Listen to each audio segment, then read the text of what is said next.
In this video, we're going to learn how to problem solve using free fall and some of the special things that we have to take into consideration with free fall. So when we have a free fall problem, we are going to have what we call the acceleration due to gravity. And that is the acceleration caused by the Earth pulling on an object and pulling it down towards the surface. The acceleration due to gravity is a constant, and on Earth, it will always be 9.8 meters per second squared. So whenever you have a problem that something is being dropped or falling, we are going to use for acceleration 9.8 meters per second squared. Even if the problem doesn't tell us the amount, this is the acceleration we're going to use.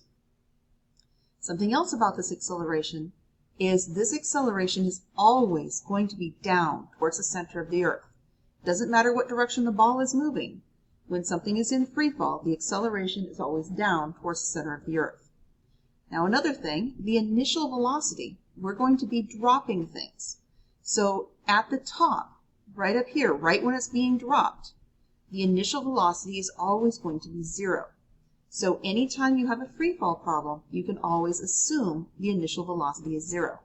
So no matter what in these problems, we have two pieces of information, and all we need is one more and to know what we're looking for to solve the problem. So a couple of other things about free fall is that even if something is being thrown upward, as soon as it leaves the person's hand, it is going to be going through free fall.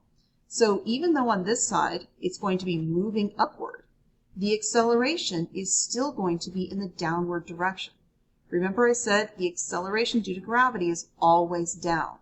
That means right here at the top, the acceleration is also down.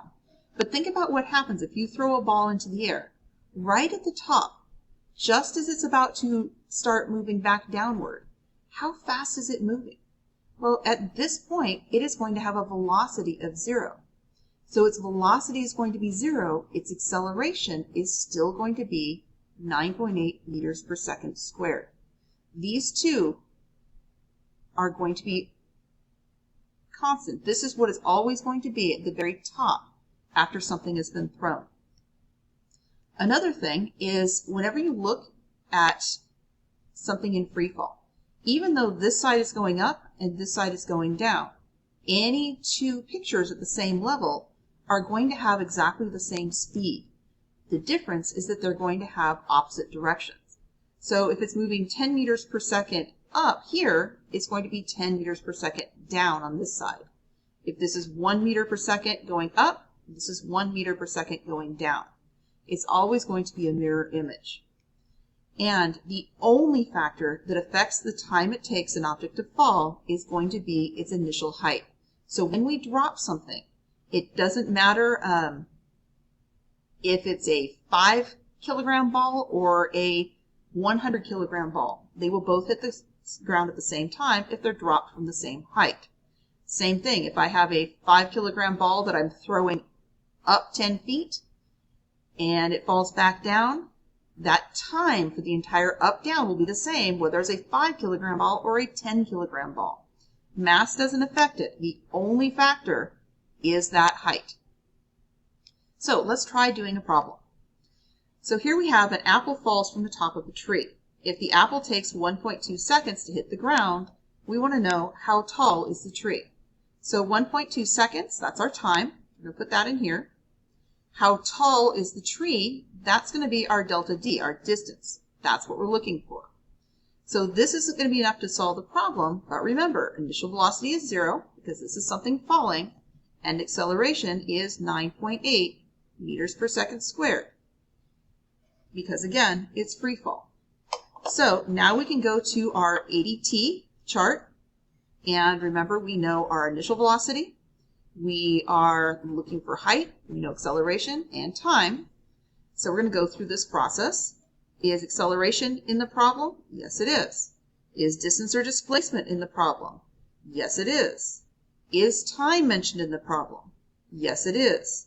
So this is the equation we're going to use. And probably 90% of the time you do free fall problems, this is the equation that you're going to be using. So back to our problem. Our delta D is equal to the initial velocity times time plus 1/2 acceleration times time squared. So we can go ahead and plug in numbers to find delta D. Our initial velocity is 0 times time, which was 1.2 seconds, plus 1/2 our acceleration of 9.8 times 1.2 seconds squared. Now this whole thing is 0 because 0 times anything is 0. So delta D is 1/2 of 9.8 times 1.2 squared. And that will be 7.1 meters. And that's your answer. So go ahead and start on the practice.